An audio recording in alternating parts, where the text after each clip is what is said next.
Good afternoon, everyone. My name's Patricia Davidson, and I have the honour and privilege of being the Vice-Chancellor of the University of Wollongong. It's my great pleasure to welcome you this afternoon to our cybersecurity webinar, and I'm so grateful that you have been able to be with us today. I also just wanted to remind everybody that this event is being recorded, and there is the opportunity to put questions in both the chat and the Q&A function. And we will do our very best to make sure that all of your answers are addressed, or your questions rather addressed. Just as we begin, I'd like to acknowledge that country for Aboriginal peoples is an interconnected set of ancient and sophisticated relationships. The University of Wollongong spreads across many interrelated Aboriginal countries that are bound by this sacred landscape and intimate relationship with that landscape since creation. From Sydney to the Southern Highlands to the South Coast, from freshwater to bitter water to salt, from city to urban to rural. The University of Wollongong acknowledges the custodianship of the Aboriginal people of this place and space that has kept alive the relationships between all living things. The university acknowledges the devastating impact of colonialisation on our campus's footprint and commit ourselves to truth-telling, healing, and education. We are so excited today about the agenda and the speakers that you're going to hear from. This event brings together experts and leaders from government, industry, the university, and our community. The cyber threat landscape continues to evolve significantly, and this is especially true of the last 18 months. Personally, I was living in Baltimore at the time when the whole of the Baltimore City Council was brought to its knees for 6 months by a ransomware attack. So for me, this is a very real threat, and the impact can be very widespread. And it's important to consider these issues because the world has become an increasingly online environment with more and more people moving their data. And this is whether you're in business or personal. Many of us are using cloud storage solutions, and all of these things underscore the importance of considering cybersecurity, and most importantly, the strategies that we do to protect ourselves, our organisations. Approximately 1/4 of reported cybersecurity incidents affect entities associated with Australia's critical infrastructure every year. And the thought of our systems collapsing is horrific and scary. Cybercrime reports in Australia have risen by 13% in the last financial year to nearly 70,000 incidents, with self-reported losses totalling more than 33 billion. 75% of all reports are related to losing either money or personal data, and approximately 4 each day are specifically related to the COVID pandemic. And just within our own university today, we've had a warning of renewed phishing attacks, which are becoming increasingly sophisticated. And we know that fraud, online shopping, and online banking scams remain the top reported cybercrime categories. The University of Wollongong has been a leader in cybersecurity and cryptology for almost 30 years and has a long history in educating students and staff in security awareness. We are training the next generation of cybersecurity professionals, equipping students with the knowledge to build and secure tomorrow's technological solutions. The Institute of Cybersecurity and Cryptology, IC2, has been instrumental in contributing to world standards for encryption used within securing wireless technology, and is the initiator of the prestigious annual international conference on the theory and application of cryptology and information security. We're all here today to learn more and to recognise that we all have a shared responsibility to strengthen cyber resilience, and by continuing to foster our relationships and work closely with our stakeholders, particularly our industry and government partners. Here at the university, we are working really hard towards protecting our organisation from catastrophic cyber incidents and strengthen our defences against those attempting to infiltrate our secure data across all sectors in Australia. This is an important area of focus, not just for private industry and universities, but also government. The huge potential impact of cybersecurity fraud and incidents on our economy and the health and well-being of our population is high on the mind of all leaders in government. And we are particularly honoured, and I'm now delighted to introduce the Honourable Victor Dominello MP, Minister for Customer Service and Minister for Digital, who will set the scene on the challenges of cybersecurity, particularly within the dynamic and evolving online environment faced by our state government and broader nation at the moment. Thank you so much, Minister Dominello. Thank you, Vice-Chancellor Davidson. Can I also begin by acknowledging country and pay my respects to elders both past and present. The increased posture around cybersecurity and the risk settings has definitely increased, particularly after the pandemic. And what we've seen is that every 8 minutes in Australia, there is a cyber attack. Every 8 minutes, there is a cyber attack in Australia. And since the pandemic, we've seen a 13% increase in attacks compared to pre-pandemic conditions, which is just an extraordinary increase. And when you think about the attacks, it's not just on organisations in the private sector or in academia, it's including governments. And there's a real good reason why cyber criminals would want to attack governments. Is because we hold so much important data, such as birth certificates, such as passports, such as biometrics, such as driver's licenses. So much critical data is held inside of government on trust for the people that we're elected to serve. And when you think about the transformation that Australia, and in particular New South Wales, is going through, it is absolutely critical that we invest more and more in terms of our cyber position. I can just point to a handful of examples that where digital has rapidly transformed New South Wales government. For example, digital driver's licenses. They didn't exist 4 or 5 years ago. Digital birth certificates were about to roll out, didn't exist. It was just a thought concept a handful of years ago. We've got the Service New South Wales app, where over 7 million people have downloaded it. And on the app, you've now got an integration with the COVID vaccine certificate. You've got working with children checks in there. And increasingly, we'll have more and more functionality. We're going to be rolling out an education wallet where all your credentials, whether it's primary school, high school, university, TAFE, whether you've done soft skills such as undertaken soft skills such as Duke of Ed or life-saving, whatever it is, there will be a place, a trusted place for you to have all of these skills credentialed and secure.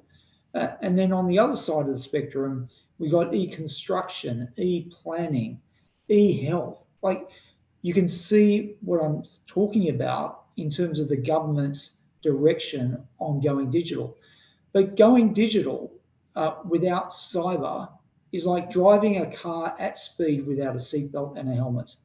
You know, they go hand in hand. They must go hand in hand, because if you don't have cyber, you don't have trust. So I just want to congratulate and thank the University of Wollongong, in particular, for their excellence around the Institute of Cybersecurity and Cryptology. It really is internationally renowned.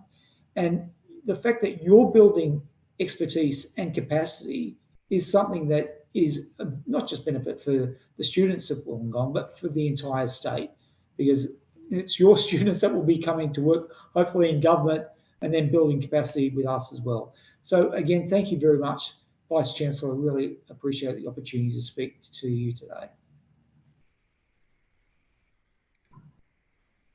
Thank you, Minister, for those very interesting insights, especially highlighting just how critical the issue is for our country at both macro and micro levels. I like the metaphor, the seatbelts for our increasing digitization. I mean, that really, I think, shows exactly how significant this issue is for us. I'm Professor Colin Picker. I'm the Executive Dean of the Faculty of Business and Law at the University of Wollongong. I'm a lawyer and an academic in the field of international economic law.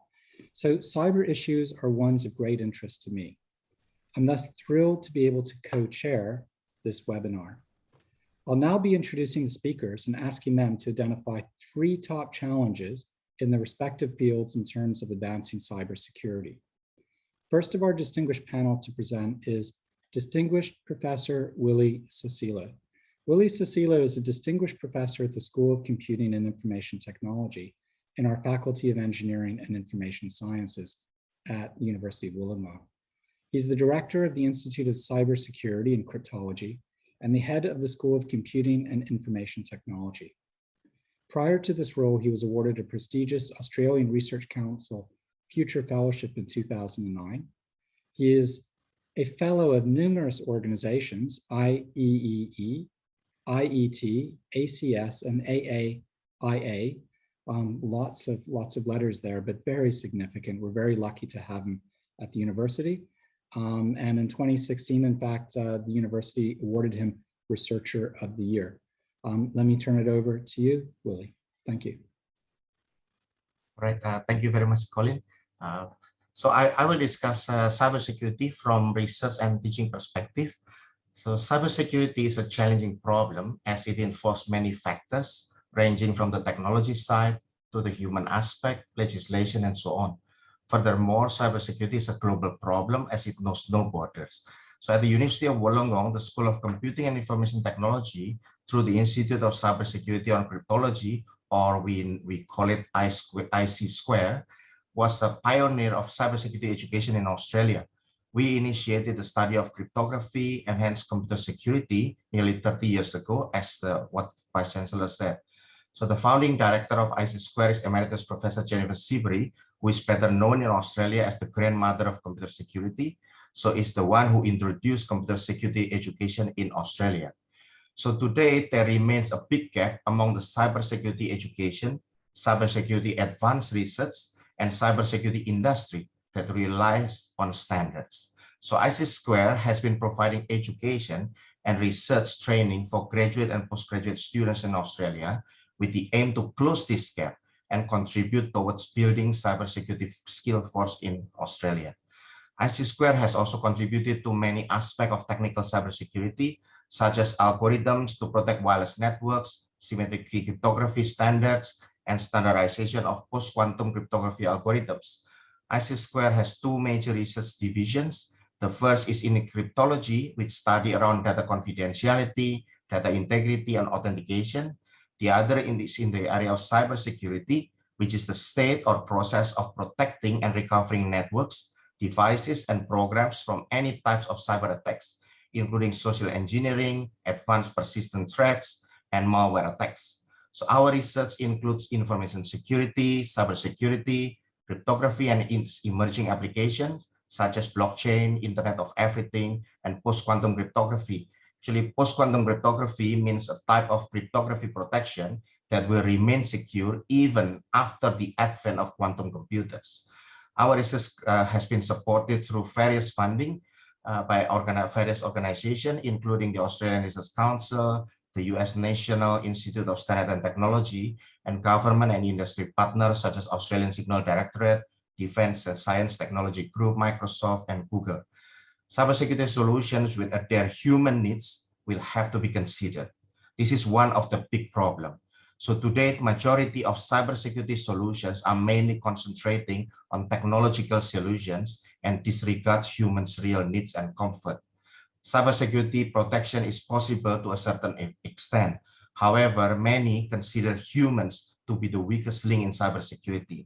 Hence, more work must focus on designing techniques to safeguard against users doing the wrong thing and secure techniques that require minimal human intervention. The research conducted at I2R has been rated by the Australian Research Council in its Excellence Research Australia assessment as being well above the world standard. So it was the only such rating given to this research field in Australia. Importantly, this research is able to be applied to address industry needs. In terms of teaching, we offer various degrees, starting from graduate certificate degree, that's our latest degree, bachelor degree, master degree, and doctor of philosophy that major in cybersecurity and or cryptography. So in relation to the graduate certificate in cybersecurity program, which is our latest program, there actually will be a specific webinar on 17th of November about this, that's run by the university. At UOW, our goal is to train cybersecurity specialists through our programs by providing expert knowledge and hands-on training. We conduct cybersecurity activities in both teaching and research to provide state-of-the-art information to the research community, industry, and general public. Therefore, our primary goal is to educate our next generation and move towards a more secure Australia. Thank you, Colin. Thank you, Willy. That was fascinating. Our next speaker is Dr. Yannan Lee. Yannan Lee is a postdoctoral research fellow at the School of Computing and Information Technology here at UOW. Prior to this role, she received her PhD in July 2021 with the Reviewer's Commendation for Outstanding Thesis. Her research interests in cybersecurity are blockchain security and cloud data security. She already has an extensive series of publications with numerous citations to her work showing the early impact of this significant body of work. With that, I'll turn over to Dr. Lee. Thank you for the introduction and good afternoon, everyone. I'm Yannan Lee, and my topic today is diversity in cybersecurity, drive a more diverse and inclusive culture in cybersecurity industry.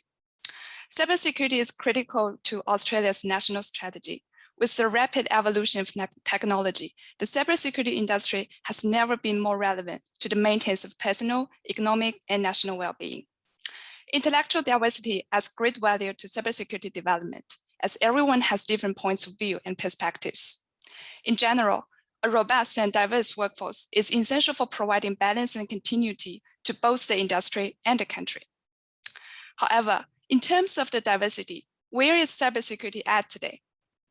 According to Australian Security Industry Association, women are estimated to comprise 45% of the working population across all professional industries, and 28% of the technology industry, but barely 10% of the workforce in cybersecurity.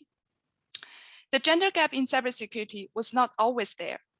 During World War II, women dominated cybersecurity roles. The coding and decoding of the messages in wartime was usually performed by women, while men were generally employed on the front line and in other technical roles. From this example, we can see that given the opportunity, women can be more than capable of developing technical expertise in cybersecurity.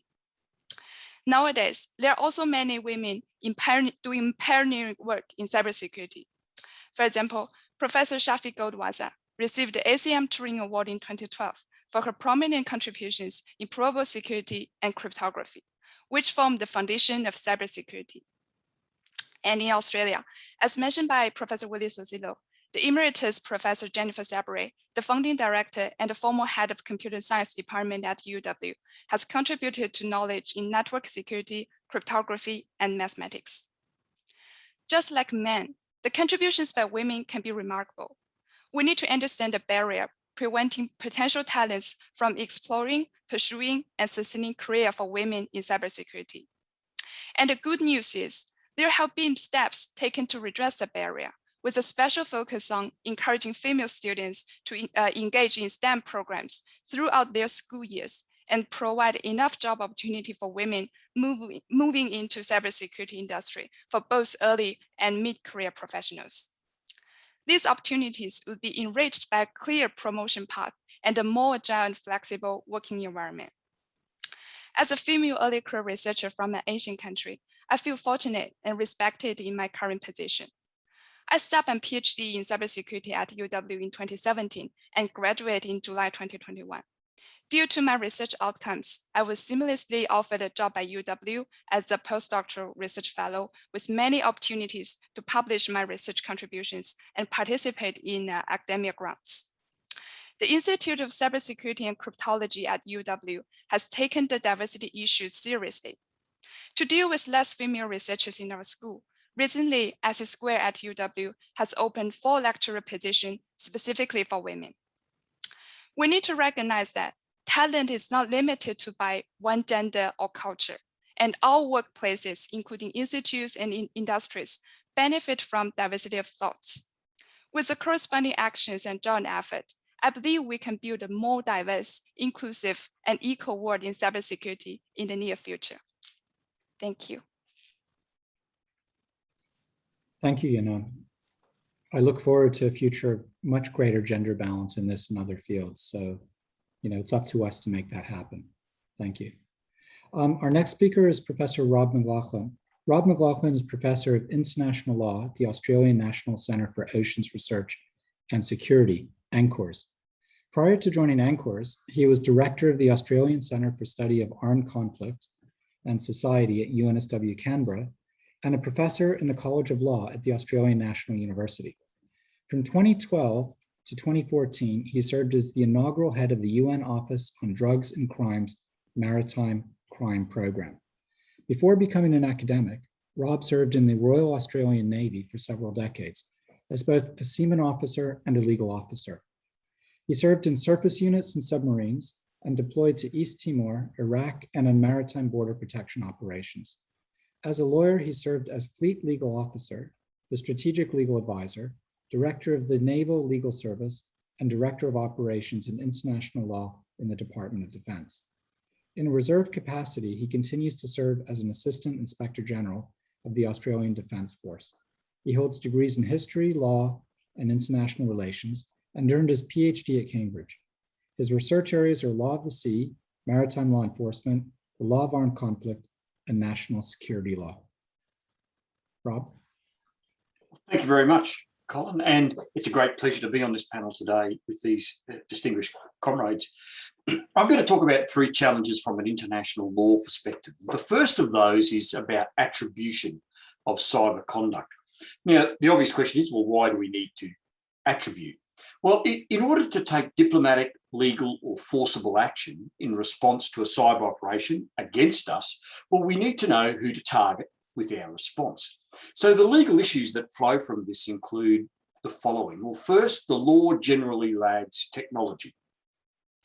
Whether the law currently comprehends the technicalities of working out the who, what, when, where, and how to the required level of legal certainty is indeed an open question. Second, why do we need to attribute in any given situation? We need to ask ourselves this. If we need to attribute the cyber act against us for a legal evidential purpose, well, that's a much higher threshold that we need to meet in terms of the collection of admissible evidence than if we simply want to know where to target a disruption operation in response. And the certainty about the identity of the perpetrator that's required to support an immediate hackback to limit damage, for example, is less than if we want to know, if we want to be able to publicly name and shame that perpetrator in terms of the legal thresholds. And then finally, the legal thresholds for very important national security terms of art in international law, such as armed attack or use of force, for example, assume a level of perpetrator identification that sometimes is just not that easy to gain in the context of a cyber incident. The second challenge is defining effects and consequences such as harm, especially in international security law and the law of armed conflict, because this is primarily done in terms of physical or kinetic effects. Now, many international law regimes understand effects or harms in exactly this physical and concrete way. Think about transboundary environmental harm, seized assets, attacks on objects, and so on. But what we now really need to be thinking about in terms of harms and effects is more in the digital and data domain as well. For example, in the law of armed conflict, an attack is defined as an act of violence. And that has a very concrete physical sense about it. And a military objective, which you can attack, is defined in terms of physical and tangible objects. But increasingly, of course, the data that facilitates military and security operations and drives weapon systems, for example, is what states will want to target from a distance via cyber means. And the law has not yet quite caught up to this reality and determined beyond doubt what rules will apply when attacking data as opposed to attacking tangible objects. The third challenge that's faced, I think, is that there is currently a reluctance of states to agree to new binding treaty law rules at the moment, not just in cyber, but particularly in cyber.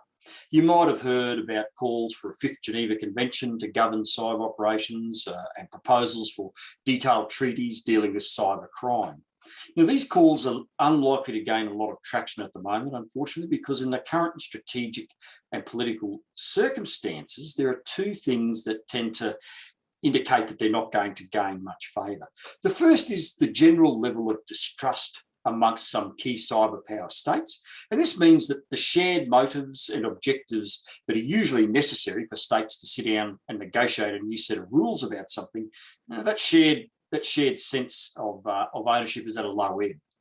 And second, some states really do want to just leave the rules as ambiguous as possible so they can exploit the cyber grey zone. This allows them to argue that there are no clear rules that hamper their ability to push the boundaries in cyber operations. And it also allows them to assert that the lines that separate legal and illegal conduct are ambiguous, and that allows states to claim that what they are doing is in fact lawful as opposed to unlawful, and that they're not crossing any thresholds that might allow the target state to respond against them with force. So there's just some of the many issues that international law is trying to grapple with at the moment in terms of cyber operations, and particularly cyber security operations. Thanks very much, Colin. Thank you, Rob. As one might imagine, I would always argue for the significance of a legal perspective with respect to cybersecurity, but thanks for making those issues so accessible to the many non-lawyers in the audience, something that I'm not sure we as lawyers always succeed in doing, but that you did very well. Thank you. Our next speaker is Ms. Fiona Rankin. Fiona Rankin is the Director of Information Management and Technology Service at UOW. She's responsible for the development and delivery of key strategic initiatives, along with the operational and people management aspects of UOW's core technology environment, which includes management of cybersecurity risks within the university. Fiona brings to this leadership role more than 25 years technology and executive management experience. She has held multiple chief information officer roles in both the public and private sectors. In these roles, Fiona has been accountable for cybersecurity management. Fiona is also the company chair of the Australian Access Federation and is a non-executive director on Australia's Academic and Research Network Board, which has established a Cybersecurity Operations Centre. In 2019, Fiona ranked as one of the top 50 Australian CIOs by CIO magazine and was named as the top performing CIO within the higher education sector. And in 2017, Fiona was named Education CIO of the Year in the IT News Benchmark Awards. Fiona? Thanks, Colin, and thanks for the informative discussions from my fellow panelists. It's been very interesting. I plan to provide a snapshot of some of the operational considerations in terms of cybersecurity management. This is not a comprehensive list, but given the allocated timeframe, I plan to focus on the key areas relating to understanding your digital assets, cybersecurity awareness in terms of the organisation's people and culture, which Willy has already touched on, industry collaboration in terms of cyber knowledge and information sharing, and I'll briefly touch on cyber tools and processes. So in terms of cybersecurity management, the first key challenge is to understand and identify your digital assets. What are the digital assets? What is the value of the asset and the associated risks? And where are the assets stored and how are they managed? In terms of protecting these assets, the organisation's people and culture is critical and can be a double-edged sword. If staff, customers, stakeholders are not sufficiently cyber aware, they can be your weakest link in terms of your organisation being compromised. And Willy has sort of alluded to this point earlier in his speech. But if cyber awareness and training is embedded into the organisational culture, such that stakeholders proactively identify and report on potential issues, This is of enormous benefit in terms of protecting, detecting, responding and recovering to security incidents and events. Related to the people management component, I also encourage organisations to connect with your industry peers to share cyber knowledge and information. Within the higher education sector, we are very mature in this area, and we are supported in these activities by various membership bodies such as ARNet, which Colin referred to earlier, which is basically our telecommunications network provider. And I know that the Australian financial services industry and government bodies also have strong cyber peer networks. In terms of cyber tools, there are a proliferation of various tools on the market at differing price points. Tools such as multi-factor authentication are now standard practice. Multi-factor essentially adds another layer of protection in terms of ensuring that the right people can access the appropriate information. Security information and events management tools are also important tools in terms of detecting unusual behaviour within the environments. Cyber management requires a series of different tools across the different layers of the technology environment. The caveat, unfortunately, is that there is no silver bullet. It's always a risk-benefit decision in terms of what tools you decide to employ at any given point in time. Cybersecurity management is a journey, it's not an endpoint. And finally, in terms of cyber processes, many of the recent cyber events have shown that cyber incidents have occurred because patches have not been applied to the environment. And there has been a noticeable increase in cyber attacks where vulnerabilities in the environments have been announced by the vendors. I would strongly recommend maintaining strong patching procedures of the technology environments. It's now recommended that organisations target applying critical patches, which is the really high severity risk patches, within 48 hours of being released by the vendor. That's a wrap from me, Colin, in terms of some of the key organisational considerations in terms of cybersecurity management. Happy to take questions at the end of the session, but I'll pass back to you, Colin. Thank you. Thank you, Fiona. Hoping my patches are up to date. Those are great insights. And in fact, it makes me more than ever relieved that you're in charge of protecting my digital assets. I've got too many years of documents and emails that could be lost. Thank you.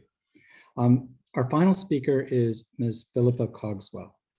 Philippa is a partner in PwC's Cybersecurity and Digital Trust practice with 20 years experience in cybersecurity and digital risk. Philippa works extensively with the New South Wales government and higher education clients, and she leads PwC's Australia's defensive security capability, which includes threat intelligence, cyber crisis management, incident response, security monitoring, and threat hunting services. Philippa's additional areas of expertise include cyber risk management, operational resilience, and privacy. Prior to joining PwC in 2018, Philippa worked for both lead Australian and British security agencies, was an advisor for the UK Centre for Protection of Critical National Infrastructure, and has extensive global and cross-sectoral experience. Philippa has a Master in Information System Security and holds industry qualifications in information system security, ethical hacking, industrial control system security, intrusion analysis, and network security. Philippa. Thank you, Colin, and thank you for that introduction. And of course, thank you everyone for your attendance today. Look, I think if we're to think about the top 3 challenges, I think I might like to set the scene slightly when we talk about sort of some of the complexity, if you will, around sort of the risk landscape that a lot of our organisations are facing today, and not just the cyber threat landscape as such. And of course, we do hear a lot about the increasing cyber incidents, and I know Patricia sort of mentioned a number of those up front, and also the sophistications of those attacks that we're facing. But really, how has it evolved for a lot of these businesses? You know, if we think about the digital acceleration or the digitising the processes and operations that businesses have undergone, and also the embracing of technologies and how we work now has obviously evolved as well. There's become an increasing dependency on data that we're using and how it's informing our decision making as well. You know, and it needs to be trustworthy and reliable for a lot of the broad decisions making we've got going forward. Regulatory obligations, I think, you know, Rob sort of touched on a few of those, but we've seen a huge increase in both cybersecurity and privacy regulations, both globally and locally as well. And of which they're driving accountabilities to a lot of businesses with regards to cybersecurity. Another is also our stakeholder expectations. So whether that's our students, our staff, third parties, customers, donors, investors, and so on, there's an increasing amount of sort of expectation around, how are we ensuring the protections of the data that we're holding, controls over that data, and also how are we actually sharing that in line as well? Is that in line with the expectations of those stakeholders? And of course, I touched on the cyber threat landscape. So if we just sort of take some of those aspects, I think we can see that managing cyber risk within an organization is a complex task, and there's a lot that sort of comes into play there. Another key one for business, a lot of the organizations that I'm working with at present, is sort of that lack of skilled resource. And I think that plays beautifully into the university and the space that you play in terms of education and awareness as well. We are struggling to meet the operational demand for a lot of clients and clients themselves as well. But in particular, not just the operational demand, but the executives and the leaders themselves as well, who are facing into this increasing need to provide oversight and accountabilities for where they operate. The reality is you kind of can't protect everything. Everybody's talking about it being not necessarily a case of if, but when a cyber attack happens.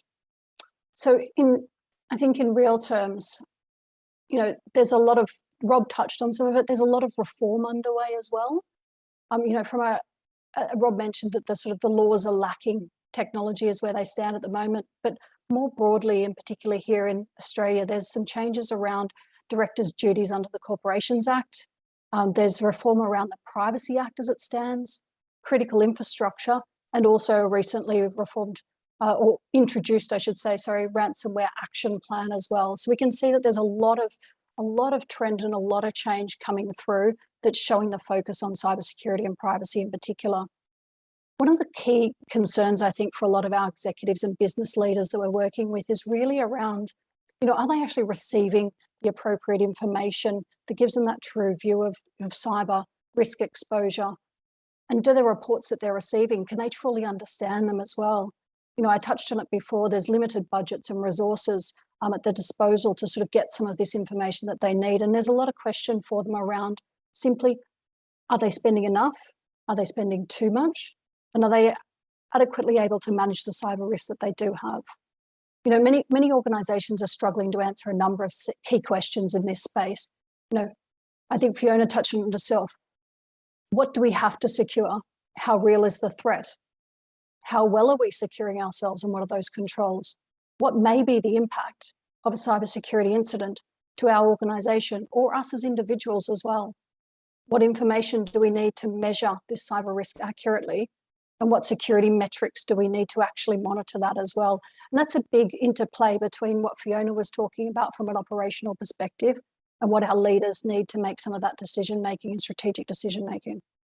And basically, which controls, if they were to implement, are actually going to give the most risk reduction in place. Ultimately, we tend to see that a lot of the board reporting that's going to our senior level executives just isn't adequate for what they're actually trying to achieve. Over time, we're seeing that, qualitative risk measurements, they have their limitations, and more we're seeing cyber risk quantification becoming more mature and basically putting dollar figures behind cyber risk exposure, and measuring it more aligned to the way that perhaps we would do with most other operational and strategic risks with how we're performing as today. There's obviously a lot to this topic, and look, I might pause there, Colin. I know that we're going to go to Q&A, and I'll hand back to yourself. Thank you. Thank you very much, Philippa. Thanks for sharing your insights from the operational front line. Clearly, this is an incredibly complex issue that requires actually all the different perspectives, one could say from the different parts of the industry, from academia, from law, from government, from corporate, in order for us to really manage this. And I think the panel has very well reflected the full range of issues. I'm now going to turn over to my co-chair, Professor Jenny Martin, UOW's Deputy Vice-Chancellor, Research and Innovation, and she will lead the Q&A session. Thank you very much. Great, thanks, Colin. What a great session already. It's been really exciting to hear from all of our panelists. I'm going to start with a question that follows on from Yannan's presentation around diversity.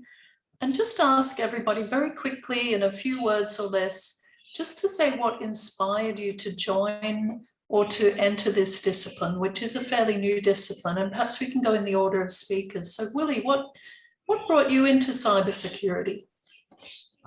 What brought me to this area is actually Professor Jennifer Sibri's name. So when I was overseas, actually, I only know there was one book that was written by Professor Jennifer Sibri, and I kept looking where was she, and she is in University of Wollongong. That's the reason why I came to Wollongong. Brilliant. A woman inspired you into this field. That's great. Yannan, what about you? I started my research in my master, and at that time, I think it's just based on my interest. Like I feel it's really like magical if I can just, fix some parameters, then we can enhance the whole security level of the system and to protect a user's data. And I think what's more is I still feel just fortunate to receive so many help from my friends and mentors that to keep me in this position in cybersecurity. So thank you so much for UW and my mentors. Thank you so much.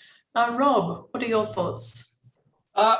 Interestingly, because I'm a lawyer who deals with maritime issues, I got into this because I started to think about, and other people started to talk to me about ships and increasing cyberization, I guess you might say, of ships, including, now we're talking about uncrewed vessels and control of vessels, over satellite links by several thousand miles away. And what might that do to identification of the vessel? What might that do to what the vessel does and the attribution, the conduct of the vessel? And since then, the horizon has broadened just because cyber is such a critical part of just about everything we think about in legal terms today. Great, thank you. Fiona. Essentially, I started my career in financial services on the business side. I had a very early midlife crisis, and there was at the time, and then I decided I didn't want to deal with debits and credits for the rest of my career. And at the time, there was lots of opportunities in technology, and I decided to jump ship into the technology field. And cybersecurity has become by default part of my portfolio because I'm dealing with information management. See that it's the I in the CIO title. Yeah. Thank you. Great to hear that pivoting direction worked out as it does for many. So thanks, Fiona. And Philippa, what about you? Yeah, look, I think for myself, I started out as a technologist. I was originally a systems administrator and operation manager for the company that I was working for. And I think increasingly I was being asked to perform tasks that were security related. And I probably felt that I really didn't have that breadth and depth of knowledge. So it sort of just inspired me to research more, do training. And look, I ended up fortunately getting into a position which was a solely security focused position. And to sort of Yannan's point before, it really is around the people you're working with. I had a series of people around me that really just sort of inspired me and encouraged me to learn more, do more. And for me, that was really a sort of pivotal point for me in my career. Yeah, so important to have the right people around you and supporting you. Thanks, Philippa. I'm going to go to some of the questions. Some of them have been answered online on the chat, but I'd like to explore them a bit for everybody here. So, Willy, I wonder if I can ask you to address a question around quantum computing, and perhaps you might even want to just introduce what quantum computing is and why it presents even more challenges for cybersecurity. And then the broader question was what's being done around post-quantum computing in terms of cybersecurity. Yes, so quantum computing actually is totally different from the computer that we know nowadays. So basically it's not binary, it's not 0 or 1. But actually, it is work based on more than 0 and 1 actually. So it's like there is like 0 minus, 0 plus, and 1 minus, 1 plus. So basically, there is possible of parallelization that we can do with that. So the thing with quantum computer, basically we are all in the cybersecurity community are scared because once quantum computer is available, then quantum computer will be able to solve some of the underlying mathematical problem, which we know, for example, like factorization problem or discrete logarithm problem. These are the problem which underlies security of protocol, like, for example, TLS, SSL, SSH, and so on. The one that when we do secure web browsing, for example, they are all using based on the assumption that that mathematical problem cannot be solved. So the issue with quantum computer is when quantum computer is available, that means all the algorithms that we know will not be secure anymore. That's why now we are moving towards the so-called post-quantum computing. So post-quantum computing, or we can talk in post-quantum cryptography, these are basically algorithms which will remain secure even after quantum computer is invented. So one day when we have quantum computers, then the algorithm that we are creating in the post-quantum era will remain secure. So when can we run this algorithm is actually from now. We can run it from now, but it will remain secure until quantum computer is available. So that's basically the so-called post-quantum computing. That's not to be confused with quantum computing, because quantum computing is the quantum computer itself.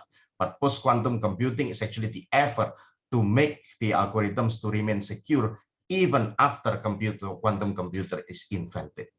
Great, thanks, Willy. But best to plan ahead with quantum computing.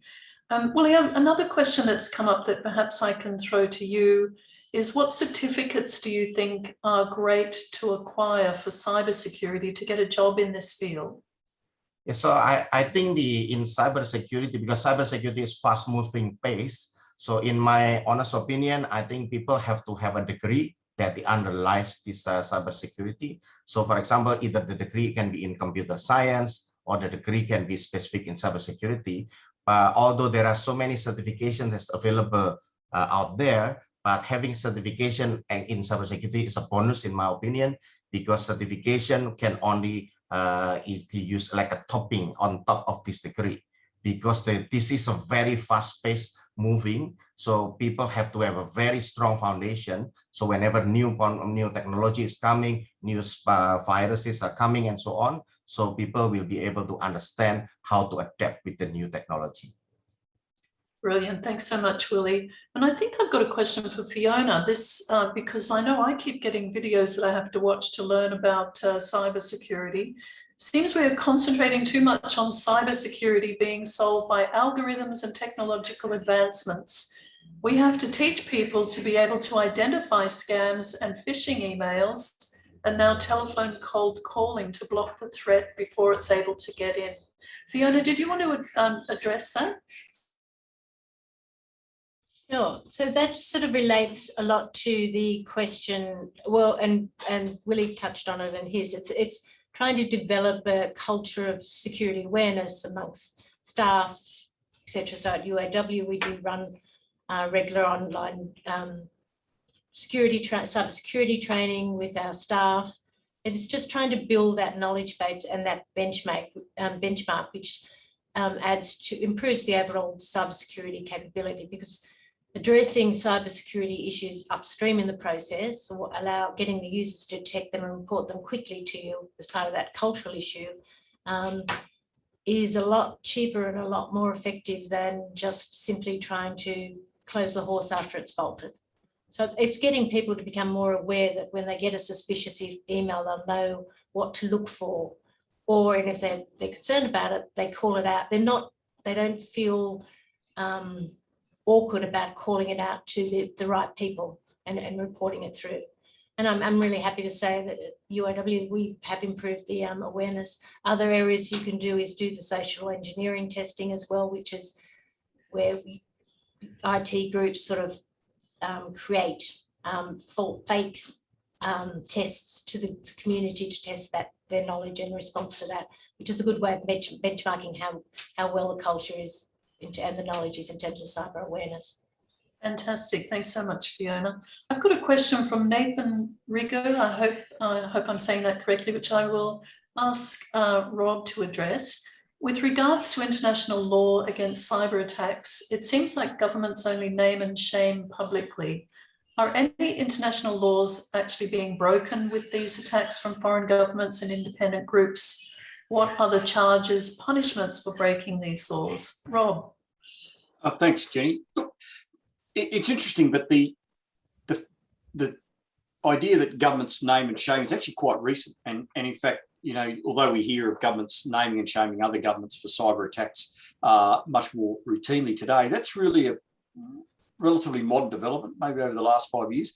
Prior to that, it was partially because we were still trying to work out attribution and trying to work out what was enough for us to legally come out and say, we think that country X did this to us. You know, there was quite a lot of stuff to be worked out around those indicia of attribution. Are any laws being broken? Yes, on a daily basis. Not only international law, but domestic law, our national law is being broken.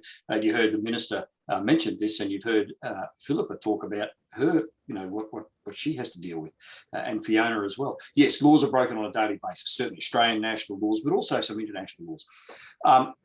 As to punishment, well, it really depends on the jurisdiction, because in international law, you know, one of the strongest punishments in international law, if you want to call it that, it's not really a punishment, it's a response, is reputational damage to a state. So if you name and shame a state for doing this, then that state gets a reputation as being an outlaw state, so to speak, or a non-law abiding state. That's a very powerful thing in international law. It might not seem so when you look to domestic law, but if you're looking for, you know, a concrete punishment, fines, imprisonment for perpetrators, you really have to look to our national law to deal with those sorts of issues. Thanks, Jenny. Great, thanks so much, Rob. We are right on the end of time for our Q&A, so I will thank all of our speakers and panelists, and I'll hand back to our Vice-Chancellor, Professor Patricia Davidson. Thanks so much, Jenny and panelists. What an invigorating discussion. I certainly learned a lot. We'll be following up this webinar with a capability statement, just so that for people that aren't from the university, that you can learn a little bit more about many of the experts that we have here today. And also, I hope you've get a flavour of the importance of interdisciplinary work in this area, and not just the importance of addressing technical issues, but also cultural and legal and business issues. As well as the capability statement, we'll also send a link to the recording.